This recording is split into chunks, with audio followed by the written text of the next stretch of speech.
जंग आज़ादी में मुसलमानों का किरदार भाग 3। रेशमी रुमाल तहरीक, काबुल की सरकार और माल्टा की जेल। 1857 में मुसलमानों का बड़ा कत्लेआम हुआ। जागीरें छीन ली गईं और उन्हें कुचल दिया गया। अंग्रेज सोच रहे थे कि अब मुसलमान कभी सिर नहीं उठाएंगे, लेकिन उन्हें क्या मालूम था कि राख के नीचे आग अभी भी सुलग रही है। इस बार मोर्चा शामली के मैदान में नहीं, बल्कि देवबंद की चटाई पर संभाला गया। नंबर 1, आजादी का नया किला, दारुल उलूम देवबंद, 1866। 1857 की नाकामी के बाद मौलाना कासिम नानोतवी ने समझ लिया था कि अब सिर्फ जज्बाती लड़ाई से काम नहीं चलेगा, बल्कि एक मजबूत तैयारी करनी होगी। अनार के पेड़ के नीचे 30 मई 1866 को देवबंद की छत्ता मस्जिद में अनार के पेड़ के नीचे एक मदरसे की बुनियाद रखी गई। मकसद, ये मदरसा सिर्फ नमाज रोज़ा सिखाने के लिए नहीं था।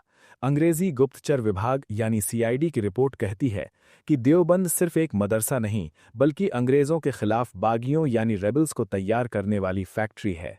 यहीं से आज़ादी के परवाने तैयार हुए। हवाला: तारीख़ दारुल उलूम देवबंद, सैयद महबूब रिजवी या सवानह कासमी। दूसरा, शेखुल हिंद और रेशमी रुमाल तहरीक, सिल्क लेटर मूवमेंट।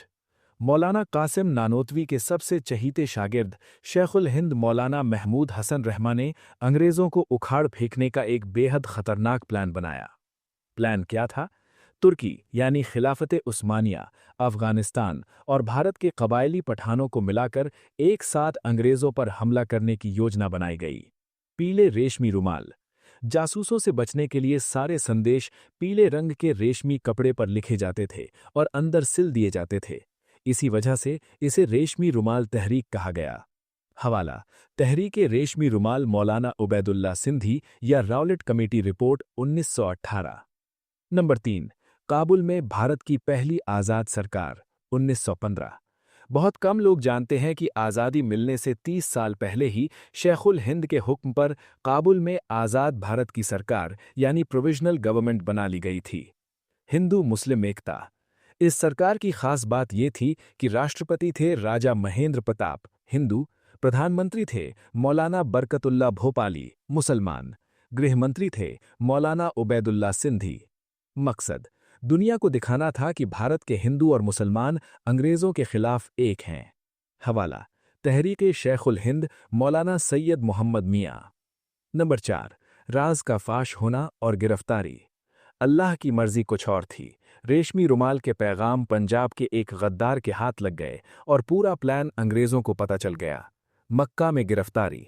शेखुल हिंद उस वक्त मक्का के लिए हज गए हुए थे। अंग्रेज़ों के दबाव में उन्हें मक्का यानी हरम शरीफ से गिरफ्तार कर लिया गया। उनके साथ उनके खास शागिर्द मौलाना हुसैन अहमद मदनी और मौलाना उज़ैर गुल भी थे। देश निकाला। उन्हें भारत नहीं लाया गया, बल्कि समुद्र के बीच एक पथरीले टापू माल्टा की जेल में कैद कर दिया गया। 5, माल्टा की जेल और वफादारी की मिसाल, 1917 से 1920। माल्टा की कैद कोई मामूली जेल नहीं थी। वहां की ठंड हड्डियां तक गला देती थी। मौलाना उज़ैर गुल की वफादारी। अंग्रेज़ों ने कहा, तुम जवान हो, माफ़ी मांग लो, हम तुम्हें छोड़ देंगे। उज़ैर गुल ने जवाब दिया, अगर मेरी रिहाई की शर्त यह हो कि मैं अपने बूढ़े उस्ताद को अकेला छोड़ दूं, तो मुझे ऐसी आज़ादी नहीं चाहिए। मैं मरते दम तक उनकी खिदमत करूंगा। वो ठंडी रात। मौलाना हुसैन अहमद मदनी ने देखा कि उस्ताद कांप रहे हैं।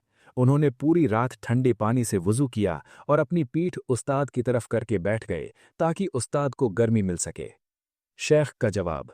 जेल में अंग्रेज़ गवर्नर ने कहा, बस फतवा वापस ले लो।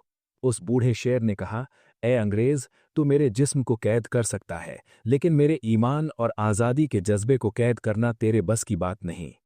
हवाला: सफ़रनामाए असीर माल्टा, सैयद हुसैन अहमद मदनी या नक्शे हयात।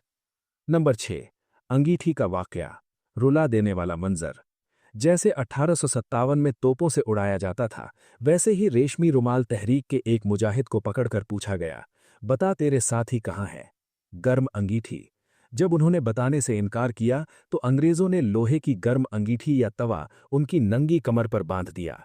चर्बी पिघलती रही, गोश्त जलता रहा, लेकिन उस मुजाहिद ने अपने साथियों का नाम नहीं बताया। ये वही कुर्बानी है जिसकी वजह से आज हम आज़ाद हवा में सांस ले रहे हैं। हवाला: उलमाए हिंद का शानदार माजी। 3 साल की सख्त कैद के बाद जब शेखुल हिंद वापस भारत आए तो उनकी कमर टूट चुकी थी, लेकिन हौसले पहाड़ से भी ऊंचे थे। मुंबई बंदरगाह पर जब वे उतरे तो गांधी जी खुद उनके स्वागत के लिए गए थे।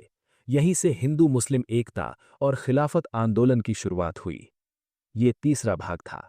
अगले हिस्से में हम देखेंगे आज़ादी की फाइनल लड़ाई, जमीयतुल उलमाए हिंद की स्थापना, मौलाना आज़ाद की ललकार, अली बंधुओं का नारा, बोली अम्मा मोहम्मद अली की, जान बेटा खिलाफत पे दे दो। क्या आप तैयार हैं उस तूफान के लिए? To be continued.